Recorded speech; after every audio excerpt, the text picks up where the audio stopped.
আচ্ছা দেখেন, আমাদের ইংরেজি থেকে বাংলা অনুবাদ করার জন্য বিভিন্ন পরীক্ষাতেও আসে, কিন্তু আমরা ইংরেজিটা পড়ে বাংলা বুঝতে পারলেও বাংলাটা লিখতে পারি না। এর একটা কারণ আছে কি, আমাদের দেশে বারবার আপনাদেরকে শেখানো হয় পিছন দিক থেকে অনুবাদ করা। এই যে আমি আপনাকে বারবার বলছি, পিছন দিক থেকে আপনার 10% অনুবাদ করা যায়, বা পিছন দিক থেকে 10% অনুবাদ করা যায়, বাট 90% অনুবাদ করা যায় না পেছন দিক থেকে।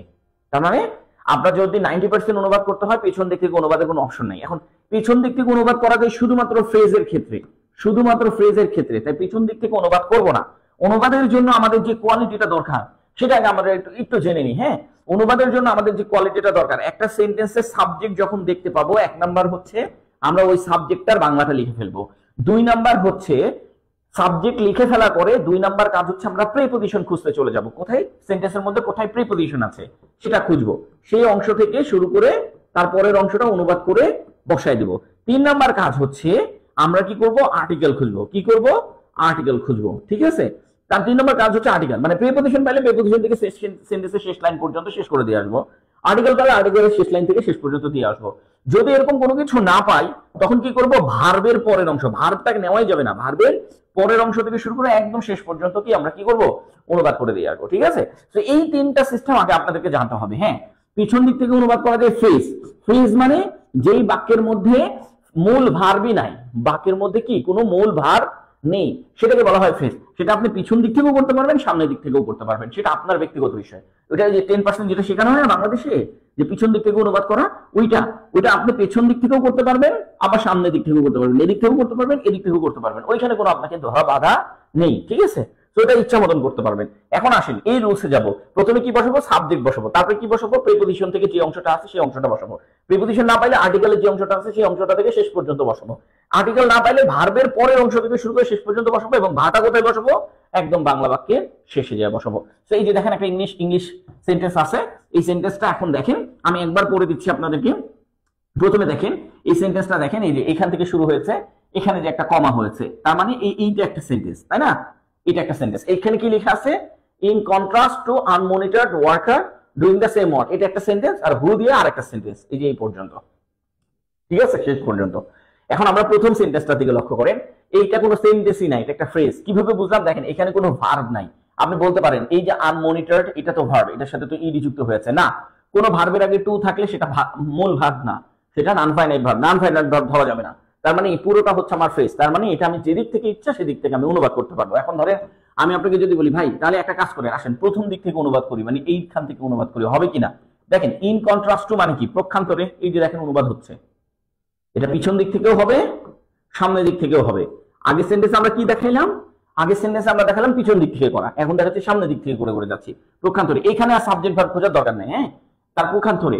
আনমনিটরড মানে কি, পর্যবেক্ষিত নয় বা পর্যবেক্ষণহীন, পর্যবেক্ষণহীন। ঠিক আছে, পর্যবেক্ষণহীন বা পর্যবেক্ষিত নয়, এই কথা। মনিটর মানে কি, পর্যবেক্ষণ, আর আনমনিটর মানে কি, পর্যবেক্ষণহীন। আর ওয়ার্কার মানে কি, ওয়ার্কার মানে হচ্ছে কর্মী, ওয়ার্কার মানে কি, কর্মী। আর এই যে দেখেন ওয়ার্কার্স মানে প্লুরাল করে দিয়েছে, তার মানে কর্মীরা, পর্যবেক্ষিত নয়, কর্মীরা। ঠিক আছে, doing the same work, doing the same work মানে একই কাজ করে, কিন্তু এটা যদি আমি এখানে বসাই দিই পর্যবেক্ষিত পর্যবেক্ষণহীন কর্মীরা একই কাজ করে, এটা তাহলে আসবে না, যারা একই কাজ করে। হ্যাঁ, তো যারা শব্দটা আমি এখানে নিয়ে আসছি, যারা একই কাজ করে, এটা ইংরেজিতে নাই। এরকম মাঝে মাঝে আপনারা শিখে যাবেন, সমস্যা নাই, এগুলা শিখে যাবেন। যারা একই কাজ করে, একই কাজ করে। ঠিক আছে, ডুইং দ্য সেম ওয়ার্ক, একই কাজ করে। তারপরে কি আছে দেখেন, এই যে কমা আছে, এটা আপনি এখানে কমা বসাই দেন। এখন পরের সেন্টেন্সটার দিকে লক্ষ্য করেন। পরের সেন্টেন্সটা কি, who identify the most important element in their job as a customer service. তার মানে এটা একটা সেন্টেন্স। তাহলে প্রথম কাজটা কি হবে, সাবজেক্ট বসানো, সাবজেক্টের বাংলা করা। দ্বিতীয় কাজটা কি হবে, প্রিপজিশন খোঁজা। তৃতীয় কাজটা কি হবে, আর্টিকেল খোঁজা। তারপরের কাজটা কি হবে, ভার্বের পরের অংশটা বসায় দেওয়া। এখন আসেন এখানে দেখেন, হুটা হচ্ছে আমার সাবজেক্ট, হু বসাইলে হুটাই হয়ে যায় কি, সাবজেক্ট। তাহলে হু মানে কি, যারা। হু যদি বাক্যের মাঝে বসে তাহলে তার অর্থ কি, যারা। এখন যারা তো একবার লিখে ফেলছেন, তাহলে আর যারা লেখা যাবে না, হু মানে তারা। হু মানে কি, তারা। বুঝতে পেরেছেন, হু মানে কি, তারা। আবার দেখেন ভার্ব কোনটা, এটা ভার্ব, তাহলে ভার্ব তো আমি লিখবো না, কিন্তু আমি সাবজেক্টের পরে কি খুঁজবো, প্রিপজিশন খুঁজবো। চলেন খুঁজে আসি। The most important element in, এই যে প্রিপজিশন পেয়ে গেছি, India job as a customer, এই যে প্রিপোজিশন পেয়েছি, তার মানে দুইটা প্রিপোজিশন পেয়েছি, কিন্তু আমরা প্রথম প্রিপোজিশন থেকে বলেছি কি শেষ পর্যন্ত যেটা রেখে দেওয়া, তাই আমাদের দ্বিতীয় প্রিপোজিশন দেখা দরকার নেই। তাহলে প্রথম প্রিপোজিশন পেয়েছি ইন্ডিয়ার জবস, এখান থেকে লিখে দিব তারা তাদের কাজে, তাদের কাজে। এই যে দেখেন তারা তাদের, তাদের ইংলিশ কি দেয়ার, এই যে দেখেন তাদের কাজে, কাজে কেন লিখলাম, এই যে ইন আছে তাই কাজে। তারপরে কি বলছে জবস, এই যে জবস, এই যে জবস এর জন্য কাজ, ঠিক আছে। অ্যাজ, এখানে হয়তো আপনি অনেকেই ভাববে যে অ্যাজ মানে তো হিসাবে, হিসাবে না, অ্যাজ মানে এখানে হিসাবে না, অ্যাজ মানে এখানে কে, কে, ঠিক আছে। তাহলে কি অ্যাজ কাস্টমার সার্ভিস, মানে কাস্টমার সার্ভিস কে, এন্ড কাস্টমার সার্ভিসের বাংলা কি গ্রাহক সেবাকে, কি গ্রাহক সেবাকে।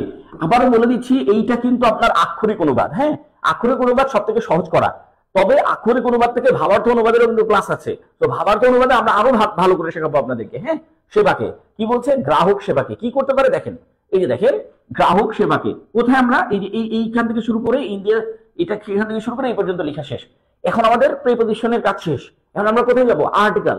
প্রিপোজিশনের পরে কি খুঁজবো, আর্টিকেল খুঁজবো। তাহলে আর্টিকেল কোথায় আছে, এই যে দেখেন আর্টিকেল আছে, তার মানে এখান থেকে এই পর্যন্ত লিখে দিবেন, এইখান থেকে তার লেখা হয়ে গেছে তাই এখান থেকে এই পর্যন্ত লিখে দিবেন। The most important, the most মানে কি সবচেয়ে, সবচেয়ে, মোস্ট মানে কি সবচেয়ে,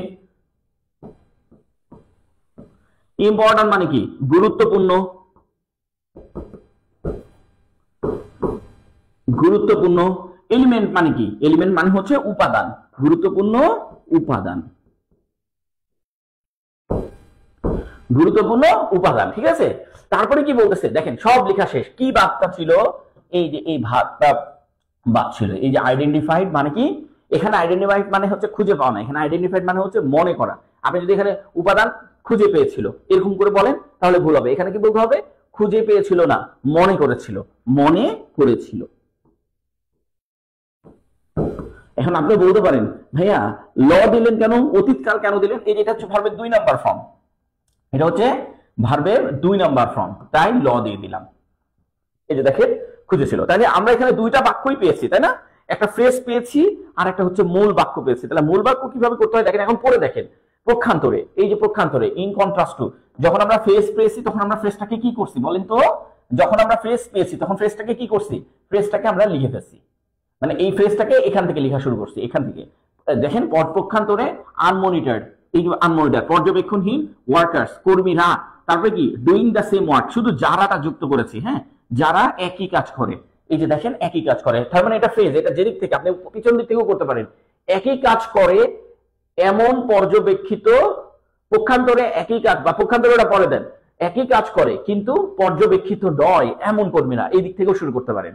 তারপরে দেখেন এই পর্যন্ত আমাদের লেখা হয়ে গেছে, তারপরে কি করছি যে হু, হু আমার সাবজেক্ট, আর আইডেন্টিফাইড কি, আইডেন্টিফাইড হচ্ছে আমার ভার্ব। তাহলে আমাদের প্রথম কাজটা কি, সাবজেক্টটা বসানো, ভার্ব বসাবো না, শুধু সাবজেক্টটা বসাবো। সাবজেক্টের পরে কি, সাবজেক্ট কই, এই যে দেখেন সাবজেক্ট, তারপরে কি বসাবো, তাদের পরে প্রিপোজিশনস, এই যে দেখেন প্রিপোজিশন ইন্ডিয়া জবস, তাহলে প্রিপোজিশন থেকে শুরু করে একদম শেষ পর্যন্ত লিখে দিতে হবে।